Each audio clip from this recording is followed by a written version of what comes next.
Ada di sini bapak-bapak takut sama istri? Berhenti kau jadi laki-laki kalau takut sama istri. Apa mau takut? Nah kita setengah mati cari ikan uang. Saya seriusin Pak Menteri.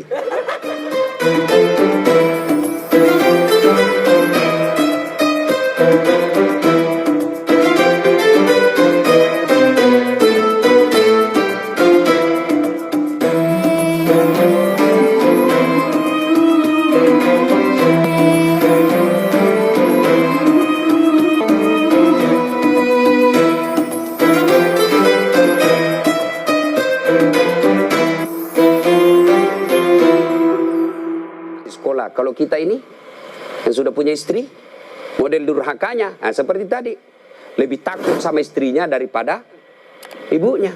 Ada di sini bapak-bapak takut sama istri? Berhenti kau jadi laki-laki kalau takut sama istri. Apa mau takut? Nah kita setengah mati cari ikan uang. Saya seriusin Pak Menteri. Coba lihat Pak, dari pagi kita keluar mikir untuk istri, supaya dia bisa beli emas, supaya dia bisa pakai kudung yang bagus, supaya dia bisa pakai tas yang mewah, supaya dia bisa pakai sepatu yang up to date. Semua kita pikir itu. Mana pernah istri kita mikirkan kita bagaimana supaya kita pakai berlian? Tidak pernah. Kita pikir itu Pak. Bukan cuma di dunia, sampai di akhirat. Makanya tidak masuk akal saya kalau ada suami takut sama istrinya. Mana mau takut? Semua kita tanggung dunia akhirat. Ya, di dunia kita tanggung AC-nya. Di dunia kita tanggung cicilan mobil. Di akhirat kita tanggung lagi dosa istri. Lalu dia kasih takut-takut kita. Pret! Bagaimana ceritanya? Lain kalau dia kasih kita model 10 miliar. Kau sudahlah, kau duduk saja. Kita takutlah nanti habis modal. Tapi kalau kita juga yang cari uang, lalu kita takut sama istri, tidak masuk akal saya. Ya nggak Ustaz, dia pecahkan piring. Kalau dia pecahkan satu, kasih pecah satu lusin. Kenapa? Piring boleh dibeli. Harga diri sebagai suami tidak boleh diinjak-injak istri. Takbir. Yang takbir pasti takut sama istrinya. Coba. Itu kan ada laki-laki dosa sama mertua, sama ibunya gara-gara takut sama istri. Contoh ya. Nih dapat bonus di kantor. Lalu suaminya berkata, "Ma, ini kan COVID lama kita tidak kunjungi bapak di kampung. Kita kunjung tentu bawa wabah buat ibu bapak kita. Sudahlah, ini bonus kita transfer aja. Mudah-mudahan ini bisa digunakan ibu. Beli makanan kesukaan. Dia menikmati air usia senja." Apa kata istrinya? Apa? Ibumu terus. Kawin kok sama ibumu? Nih dongo. Mana orang bisa kawin sama ibu? Ada kan ibu ngomong begitu, beleng-beleng. Ini asli beleng-beleng. Mana bisa pilih kok, mamamu atau saya? Mana bisa dipilih antara ibu dengan istri? Ini pilihan yang tidak masuk di akal. Kalau saya istri saya bilang begitu, ceraikan saya. Sini kok, saya ajar kok bagaimana isi formulir penceraian. Benar Pak, jangan sampai bapak berdosa gara-gara takut sama istri. Hilang berkah hidup rumah tangga kalau ibu takut sama istri, berbuat baik sama orang tua gara-gara takut sama istri. Mestinya istri yang baik, dia sujud syukur ketika mertua anaknya. Kenapa? Berdoa, ya Allah, mudah-mudahan anakku juga seperti ini ketika saya sudah punya istri, masih mengingat saya. Tapi kalau dari kecil anak kita dipertontonkan tidak boleh berbuat baik sama mertua, maka begitu ibu nanti juga tua, dikasih masuk panti jompo sama anak mantunya. Si mau kok. Ini, dengar ibu-ibu ya. Mestinya sujud syukur. Alhamdulillah saya punya suami perhatian betul sama mertua. Mudah-mudahan anak saya juga seperti ini. Ya Allah, terima kasih kau kirim orang tua ini. Gara-gara ini orang tua saya punya suami jadi menteri. Andai saja bukan suami ini, orang tua ini punya anak, mungkin suami saya pengangguran. Bersyukur dengan cara apa? Jangan halangi. Dan kita juga suami jangan bersebelah. Mertua juga kita adalah orang tua kita. Konsep Islam itu ada 3 orang tua. 1 ibu bapak, 2 mertua, 3 orang yang pernah mengajari ilmu. Itu orang tua kita. Maka yang baik, datang ibunya suami, istri yang kasih hadiah.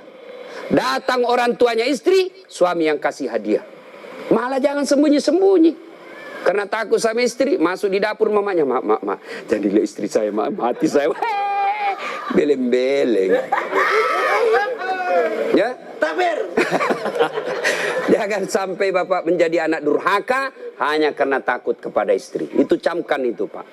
Maka saya bilang sama istri saya, boleh kau marah-marah sama saya. Ada rezeki dari saya, kau habisi duit, itu rezekimu. Boleh kau maki-maki saya kalau kau marah. Boleh kau lempar kepalaku, yang penting tidak dikena.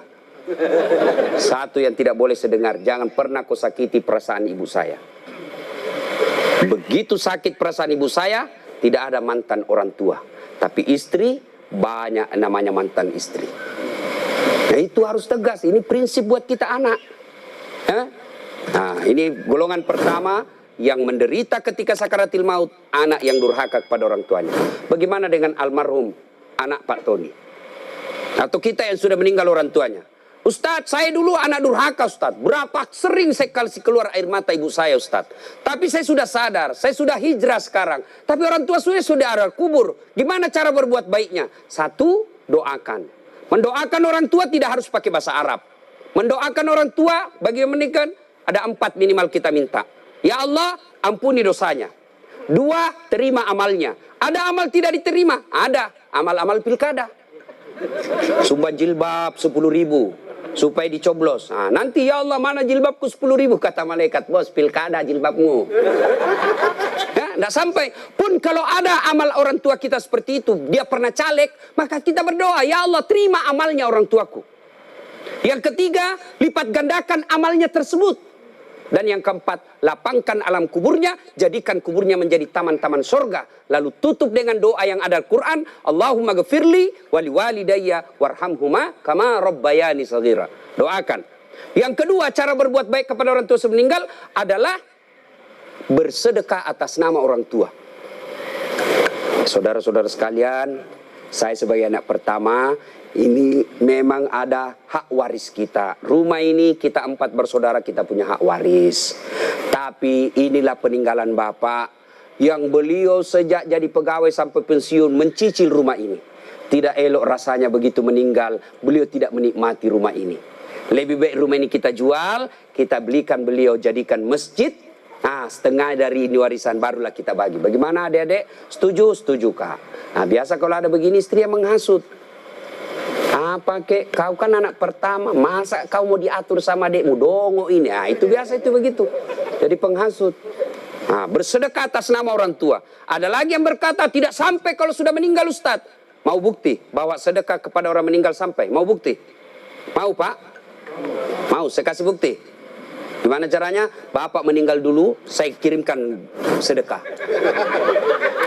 Sebab yang begini alam gaib, Pak, tidak bisa diakali. Kalau Bapak tidak percaya, sudah mati duluan deh, saya kirim Fatihah dengan binatang kurban.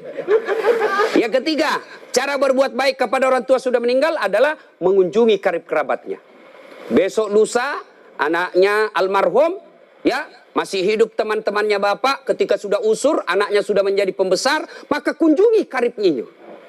Itulah cara berbuat baik kepada orang tua yang sudah meninggal. Dan yang paling konkret, kalau mau berbuat baik kepada orang tua sudah meninggal adalah jadilah anak yang soleh atau soleha.